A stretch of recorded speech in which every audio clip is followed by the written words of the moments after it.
Build furniture at home, and I still build it in the same exact workshop. So? I have one tool that's pretty much used in almost every job, and it's actually a cabinet maker's hammer. It is persuasive enough when I need to persuade something. Not someone. Something.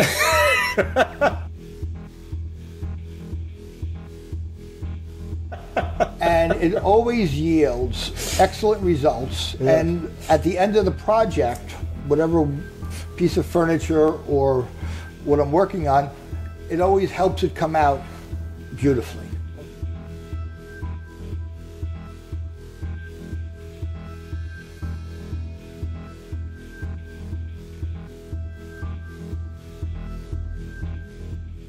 The investigation into the Gilgo Beach, Long Island serial killer has followed Rex Heuermann behind bars. We've had 12 women that have claimed interactions with Rex Heuermann. The Gilgo Beach Task Force is looking into new sworn affidavits claiming to connect serial killer suspect Rex Heuermann to other victims. The sheriff of Suffolk County told Jennifer McLogan at CBS News that some potential key witnesses are actually housed in the same jail where Heuermann is being held without bail. Suffolk County Sheriff Errol Toulon said that his staff has interviewed 141 sex workers so far. And out of those 141, 12 women have claimed interactions with Rex Heuermann, female inmates who have worked as escorts. The sheriff went on to say whether they actually had a physical encounter, was it a phone call, was it through social media, anything that we can gather from them will be very helpful. 2 of those interviews, conducted by Toulon's Specialized Human Trafficking Unit, could bear fruit. The sheriff also said that they are still working to validate the claims of those 2 women that said he was violent and aggressive. And more on Heuermann's life behind bars. He is no longer on suicide watch. There is constant supervision in his 60-square-foot cell. It has a bunk, sink, toilet, and a plastic mirror. He is allowed to read newspapers about his case, books from the jail library, files from his attorney, and watch a TV outside of his cell. I found an interview that Newsday News conducted with the sheriff of Suffolk County. Let's take a look. Saw someone that was sleeping a lot. He was on his bunk. The few times that I visited him in the very beginning, either laying on his back or with his back against the wall. He was still in a suicide garment. He didn't have any sheets. There was nothing in his cell. And now, since he's been removed off of suicide watch, he has sheets, he has access to toiletries, he's reading books, sometimes he's watching TV, sometimes he's reading the newspaper. So where he's housed is a special housing area. It's more of a cell type structure, so it's the cell bars that you may see in some of the older movies. If you look at a jail or a prison, we have staff that's outside that supervise him to make sure that he's okay. I mean, this is a lot of stress, I'm sure, on a man that's 6'6", 270 pounds, and so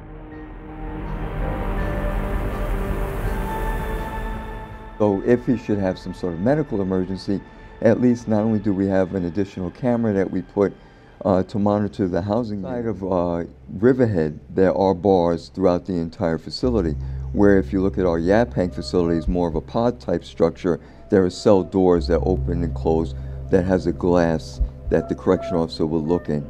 Square feet is a standard cell in New York State for all incarcerated individuals. The books, and so naturally when he leaves his housing unit, we make sure that there's no inmate movement at that time. So if he's going to our rehabilitation unit to take a book out, if he's going to recreation, we will then stop all inmate movement. Basically all the other services comes to him. Everybody stop. Rex wants to go shoot some hoops. Into a yard where he has access to shoot basketball hoop. He's able to do pull-ups, dips, push-ups, and basically Mr. Heuermann is just walking, doing laps, walking around the yard, which really isn't that big, but you know, it is a space that's available for recreation for a day. 1 hour a day? He does have access to newspapers. The TV is actually in his housing unit, so he is able to watch it from his cell. Not really engaged in watching it unless it's a news program. About himself. About the news. She finally asks about the visitors that Rex has been getting from behind bars. There has been reports that his wife, Asa, has spoken to him, and then there's reports that saying she hasn't.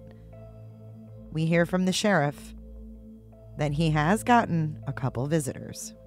2 visits from an individual that he was an associate with. A friend?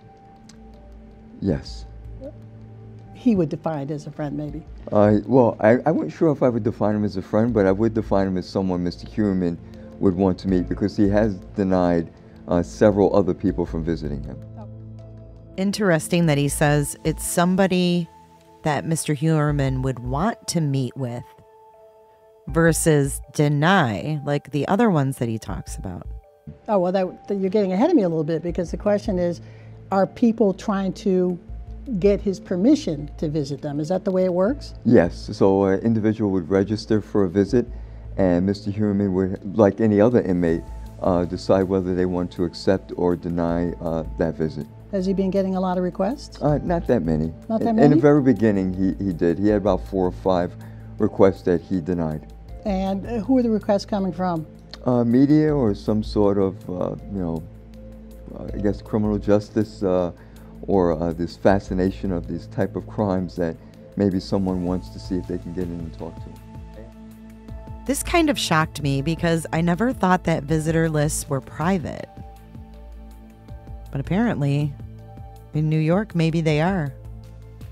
Who do you think could be visiting Rex Heuermann? Who would his associate be? So our role within the task force is really working with the sex workers that were incarcerated. You know, any types of clues, especially after, you know, a month after the task force was formed, we then had a suspect.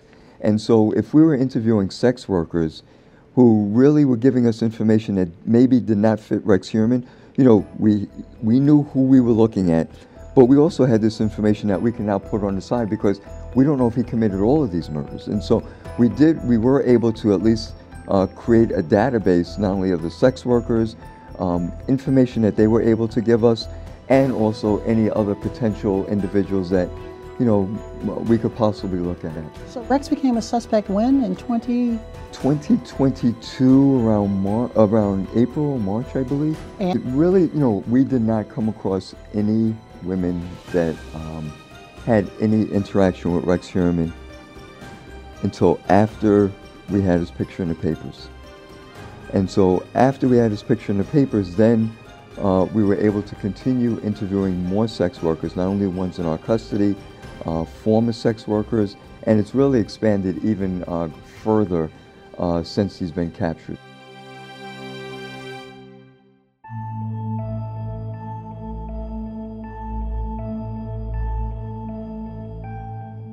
Along with law enforcement officials in South Carolina, are looking into the disappearance of a woman over there whose daughter says she saw him with a guy who looks like Rex Heuermann.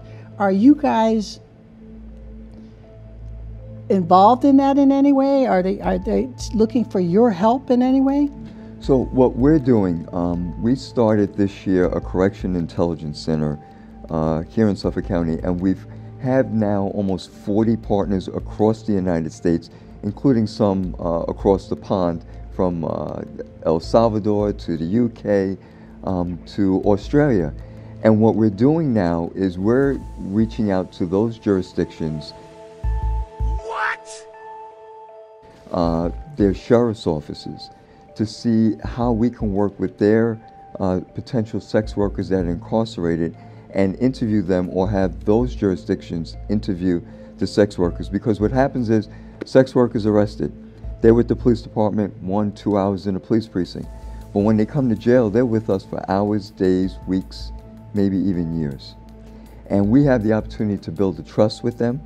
we have this opportunity to learn more from sex workers. So we're looking from our aspect of the sex workers in not only South Carolina, but also Las Vegas, to see how we can draw information that may help the investigation. While we're not directly going through, we weren't participating in the search of his home in Massapequa Park or in South Carolina or his residence in Las Vegas, but now we have the ability, because of the expertise that my staff has, to reach out to sex workers in those jurisdictions with their investigators and see what we're doing. Just like we're doing now with Nassau County, because Nassau County sex workers were never interviewed, and even New York City Corrections, who's really opened up, and we're going to be sending our staff to work and speak to sex workers that are on Rikers Island. Well, in addition to speaking to the sex workers that you have dealt with, and part of your program, by the way, kind of helps sex workers get back on their feet. So Correct. you have a pre-existing relationship. Other women have stepped forward and said, hey, I had a date with Rex Heuermann, I saw Rex Heuermann. How are you guys involved in vetting that information, or are you involved in vetting that information? So yes, we are involved in vetting the information, but what we do is we take all the information and we look at it from a task force perspective, where you have several different agencies that have expertise in several different areas to really see if a person actually had some sort of communication or interaction with him, or even any other individuals. So it's really a great opportunity for us to work collectively with no silos, which is the one thing I can say I'm very proud of, is that we're not working within our own silos, and all the information is presented to the task force. Now, the sex workers that you've talked to have had interactions with Mr. Heuermann. How do they describe him, or their interactions with him? The ones that we've spoken about more describe not only the large size that he is, because he is a very large man, but the aggressive nature of the interaction that they did have with him. Solicited her approximately 8 years ago. I had a really, really bad feeling. Like, my gut was like telling me I needed to get away from him. Especially when he actually mentioned the Gilgo case, she says. When he talked about it, he would like speak in a they and hypothetical, but he had this like smile on his face that made me really uneasy. But really nothing more. And one of the things that I really wanted to do in the very beginning, when my staff first told me that we have a potential suspect, is that clearly we were able to avoid any leaks, and the confidentiality within the task force was maintained.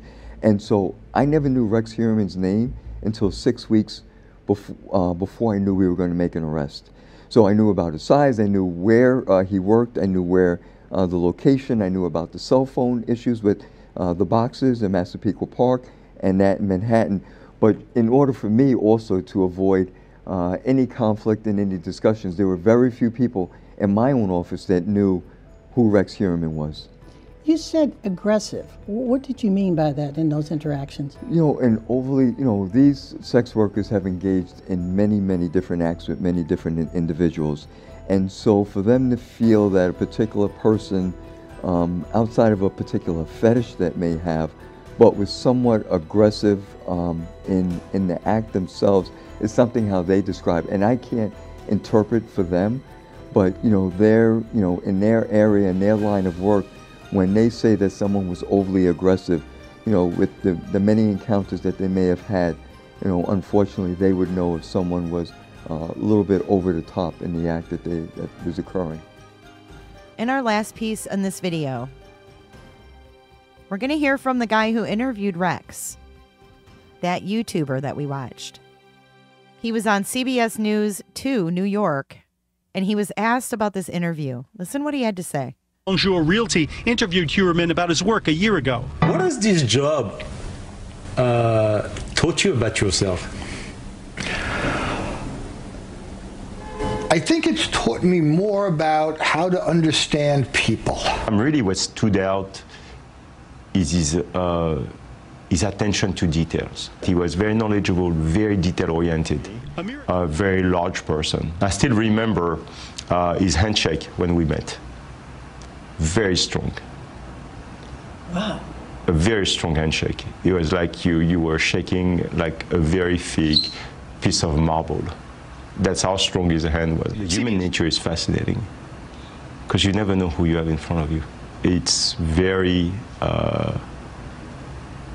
unsettling at the same time, but also fascinating.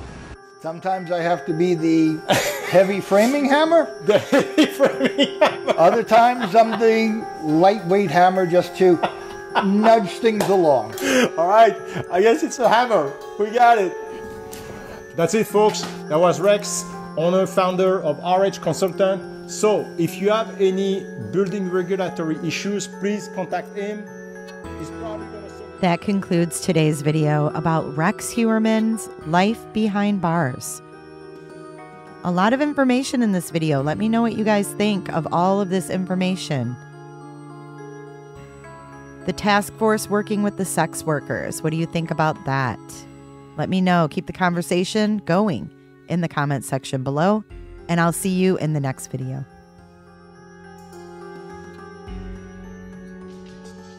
Be sure to check out my other videos and playlists for more true crime content.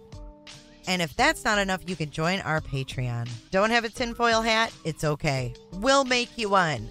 It's that easy. See you guys in the next video. See you later. Bye.